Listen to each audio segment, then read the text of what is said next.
السلام علیکم دوستو، کیا حال ہے؟ امید آپ سب لوگ خیریت سے ہوں گے۔ دوستو، آج کی اس ویڈیو میں ہم بات کریں گے کہ پاکستان میں عید الاضحیٰ کا چاند کب دکھائی دے گا اور عید کب ہوگی، کس دن ہوگی۔ دوستو، ابھی پتہ چلا ہے کہ چاند دکھائی دے گیا ہے، پاکستان میں چاند نظر آ گیا ہے اور عید کس دن ہوگی آپ کو ابھی بتاؤں گا کہ پاکستان میں عید کب ہوگی۔ لیکن ویڈیو میں آگے بڑھنے سے پہلے آپ سے ایک چھوٹی سی گزارش ہے، چینل کو لازمی سے سبسکرائب کر لیں اور اگر ویڈیو پسند آئے تو ویڈیو کو لازمی سے لائک کر دیں۔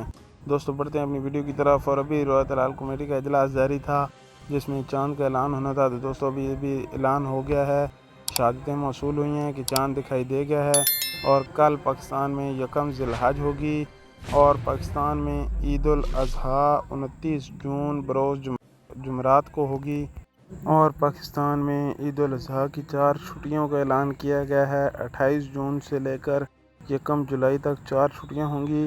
دوستو، اگر ویڈیو پسند آئے تو ویڈیو کو لازمی سے لائک کر دیجیے گا۔ اب تک کے لیے اتنا ہی، ملتے ہیں نیکسٹ ویڈیو میں، تب تک کے لیے اللہ حافظ۔